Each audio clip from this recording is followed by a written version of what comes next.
Let's continue on now to look at four more features that color revolutions have shared in common.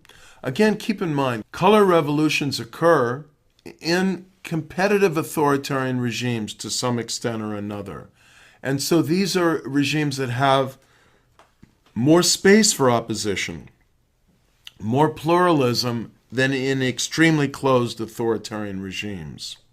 There's some independent media, and therefore opposition groups are able to publicize incidents of fraud, and they're able to use the media to help fan and mobilize popular protests if indeed the election is stolen. So the independent media can help to level the playing field during the election and expose the fraud and rally popular opposition after the election. And of course, there's mass mobilization. In many of these incidents of color revolutions, and in fact, in virtually all of them, Manila with the Philippine Color Revolution, Tbilisi in the Rose Revolution, Orange Revolution in Ukraine, in the capital, Kiev. In each of these color revolutions, there were hundreds of thousands and really upwards of 1 million people in the capital. And Belgrade with the bulldozer revolution in Serbia. And it's not just that there is mobilization. A crucial common feature of these color revolutions is that they are non-violent. There is discipline. There is coordination. There is leadership spreading an ethic of nonviolence and monitors in the streets ensuring that you don't have saboteurs rallying people to violence, often planted by the regime to discredit the opposition and allow an opening for repression. And you have a sense of controlled expression of anger. This rallies the rest of society. It rallies the international community.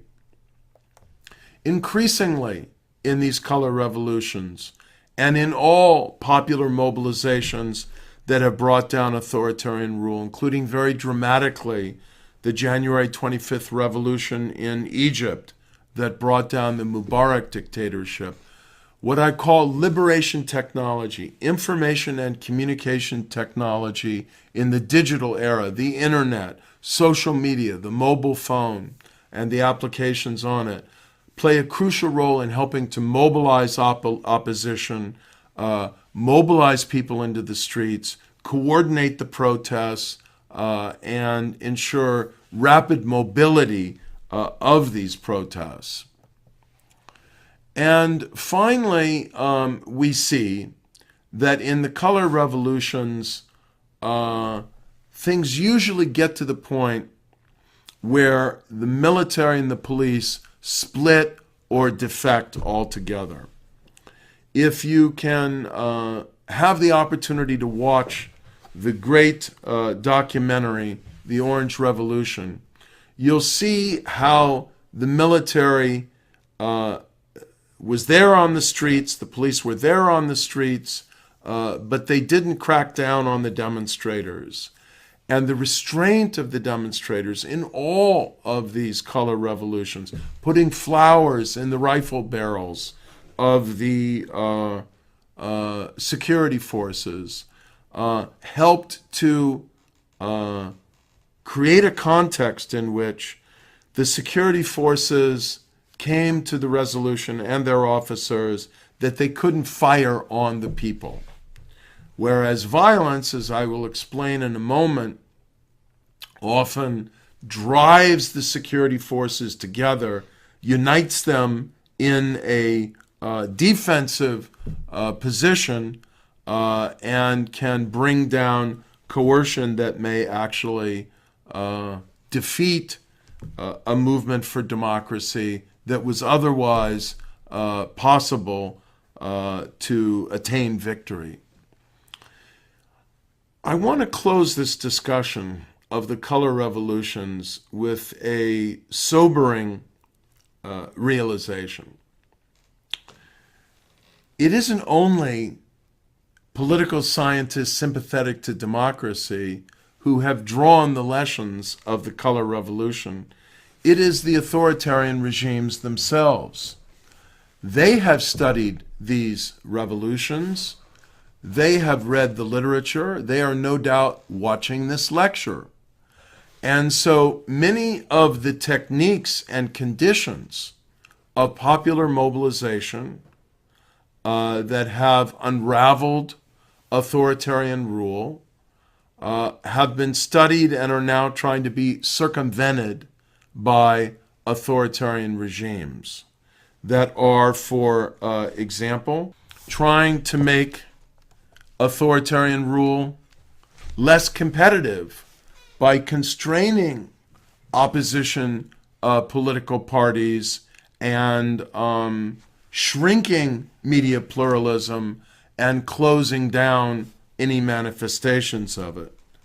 Working hard to make the authoritarian ruler more popular by the use of patronage and by tight control of the media to spread propaganda to beef up the image of the authoritarian ruler.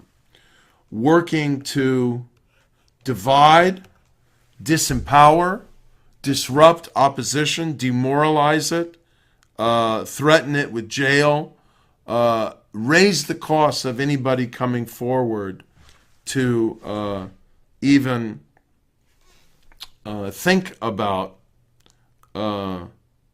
challenging the authoritarian ruler.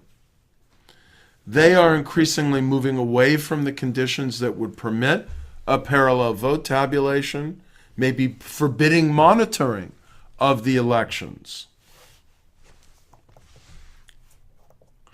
They, as I said, are shrinking the space for independent media, trying to demobilize the society, very crucially, trying to control the internet to limit the presence of pluralistic forces on it, and monitoring digital communications, and of course constantly trying to assert tighter control over the military and police. This is all to say that authoritarian regimes have been learning in the last decade and adapting to become more resilient and more wily, more clever, and more immune to some of the techniques of popular mobilization of the last 10 to 15 years. This is why now there is a war against civil society on the part of many authoritarian regimes, and particularly an assault on international flows of assistance to civil society organizations in countries like Russia. If we study the steps that Vladimir Putin has taken in Russia during the last several years, in particular, but really since he came to power and consolidated his power in the early 2000s, we see that over time, Putin's Russia, Putin's regime has responded to every one of these 8 common features of color revolutions to try and immunize the authoritarian regime in Russia against a color revolution. And as a result, Russia has gone from being a competitive authoritarian regime to being an only very, very superficially electoral authoritarian regime with a faint hint of pluralism and competition. And so if new mass mobilizations for democracy from the bottom up are going to be successful in these kinds of circumstances, they will have to adapt as well and develop new methods. Now, the dilemma, on the other hand, for authoritarian rulers is this. If they move in this direction, then the veneer of democracy falls away. The legitimacy that would come from having a more pluralistic and democratic system disintegrates, and they're left with the naked reality of authoritarian and really very repressive and domineering rule.